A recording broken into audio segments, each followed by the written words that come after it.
वडोदरा जिला कलेक्टर कचेरी में हर महीने के तीसरे शनिवार पर मिलती वैसी विधायक तथा जिला कलेक्टर की अध्यक्षता में आज संकलन समिति बैठक का आयोजन किया गया। वडोदरा जिला कलेक्टर कचेरी में हर महीने के तीसरे शनिवार पर विधायक, संसद सदस्य और कलेक्टर के बीच संकलन समिति की बैठक का आयोजन किया जाता है, जिसके भागरूप आज संकलन समिति बैठक का आयोजन करते हुए वाघोड़िया के विधायक धर्मेंद्र सिंह वाघेला तथा तमाम विधायक उपस्थित रहे थे। जो वाघोड़िया के विधायक धर्मेंद्र सिंह वाघेला द्वारा अपने मत विस्तार में पैदा हो रही वैसी प्रश्नों को सुलझाने के लिए आज बैठक में रजूआत की गई थी, जहां धारासभ्य, संसद और कलेक्टर की अध्यक्षता में आज संकलन समिति बैठक का आयोजन करने के भागरूप अनगढ़ गांव में 700 जितने मकानों के अंदर ज्योति ग्राम योजना के तहत मांग की गई, लेकिन अभी तक जीबी की अधिकारियों की मांग पूरी नहीं होते हुए संकलन समिति की बैठक के तहत विधायक द्वारा अपना पक्ष रखा गया था, जहां जल्द से जल्द वाघोड़िया तथा अनगढ़, बाजवा, दशरथ गांव में भी पैदा हो रही वैसी पानी, रोड, गटर, ड्रेनेज की समस्या सुलझाने के लिए रजूआत की गई। ત્રણેક રજૂઆત કરી, ખાસ કરીને જે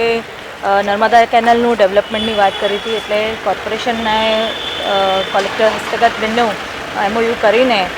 નર્મદાવાળા પોતાની જમીન જેટલી કેનાલની આજુબાજુ છે 8 મીટરની એ ડેવલપ કરે, સાથે કોર્પોરેશન ડેવલપ કરે તો જેટલી વડોદરાની પેરીફરીમાં આવતી કેનાલ છે એનું ડેવલપમેન્ટ થાય, કેમ કે કોર્પોરેશન એરિયામાં હવે ઇન્ક્લુડ થઈ ગયું છે અને કેનાલમાં પાણી રહેતું નથી કેમ કે ખેતરો છે એની। બીજી એક ખાસ રજૂઆત એ હતી કે મામલતદાર કચેરીના પૈસા ફળવાઈ ગયા છે અને એનું ખાતમુહૂર્ત કરવા હતી CM સાહેબને જો બોલાવવામાં આવે તો એ લગભગ આવતા મહિને એનું ખાતમુહૂર્ત થઈ જશે, એટલે પૂર્વ વિસ્તારમાં પહેલી વાર મામલતદાર કચેરી મળશે અને જે આવકના દાખલા છે કે બીજી કોઈ પણ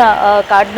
બનાવવા હોય, આયુષ્યમાન કાર્ડ છે કે આધાર કાર્ડ છે, બધી જે ફેસિલિટીઝ મળવી જોઈએ એ છેક અહીં સુધી આવવું પડે છે નર્મદા ભવન સુધી, તો એ લિમિટેડ થઈને પૂર્વ વિસ્તારને એ ફેસિલિટી। સંકલનની બેઠકમાં આજે મારા વિસ્તારના અનગઢ ગામમાં 700 જેટલા મકાનોની અંદર 24 કલાક જ્યોતિગ્રામ યોજનાની લાઇટ ઘણા સમયથી લોકોની માગણી હતી, પરંતુ કોઈને કોઈ કારણસર જીબીના અધિકારીઓ આજ સુધી એ લોકોની માંગ પૂરી નથી કરી, એટલે મારે સંકલનમાં આ પ્રશ્ન પૂછવો પડ્યો અને સંકલને એવી ખાતરી આપી છે કે ભાઈ અમે 1 વીકની અંદર સર્વે કરીને આ લોકોને 24 કલાક જ્યોતિગ્રામ યોજનાની અંદર લાઇટ આપી દેશું। બીજો મારો પ્રશ્ન હતો કે બાજવા અને દશરથ બંને ખૂબ મોટા ગામ છે, ત્યાં ટાંકીની સ્થિતિ બહુ જર્જરિત હોય તો તાત્કાલિક એને નવી બનાવી અને ગ્રામજનોને જે પાણીની મુશ્કેલી પડે છે એ દૂર કરવી। ત્રીજો માપણીનો પ્રશ્ન અમારા શેરખી, કામરોલ ને 4-5 ગામોની અંદર ખૂબ મોટા પ્રશ્ન હોય અને ખેડૂતોને અંદરો અંદર ઝઘડો થતો હોય, કારણ કે આ પાવર પ્રાંત પાસે હોય ને નિર્ણય લેવાતો નહોતો, એટલે આજે એ પણ મારી રજૂઆતને ધ્યાને આપીને પ્રાંતને કલેક્ટરે સૂચના આપી છે કે ભાઈ તાત્કાલિક તમે આનો પરિપત્ર કરી અને DCRને પાવર આપો। આજની સંકલનની અંદર મારા વિસ્તારના તેમજ મારા જિલ્લાના જે દિલ્હી મુંબઈ એક્સપ્રેસ વે કે બીજી કોઈ પણ એમાં જેની જમીનો સંપાદન થઈ છે, સંપાદનના પૈસા વળતરના જે ચૂકવવાના છે ચૂકવવામાં અધિકારીઓની જે ઢીલાસ છે જે તે જમીન સંપાદન અધિકારીની, એના માટે અત્યારે અમે કલેક્ટરશ્રીને રજૂઆત કરી અને આ લોકોને તાત્કાલિક, ખેડૂતોને તાત્કાલિક ધોરણે એમનું જમીનનું વળતર નિયમોનુસાર મળી જાય અને એમને ધક્કા ના ખાવા પડે એ વાત કરી છે। મને વિશ્વાસ છે કે સોમવારે એ લોકોનું પેમેન્ટ થઈ જશે એવું એ લોકોએ અમને પોતે એક એ આપી છે।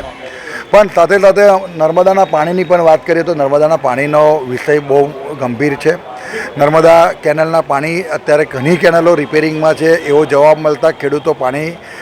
લઈ શકતા નથી અને સિંચાઈનો જે મોટો પ્રશ્ન છે એની પણ અમે અહીં આગળ રજૂઆત કરી છે। ડભોઈ તાલુકા અને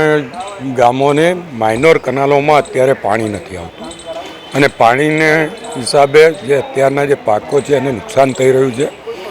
કેટલીક કેનાલો તૂટી ગઈ છે, આ બાબતની ફરિયાદો આવી છે। ખાસ કરીને કડદરા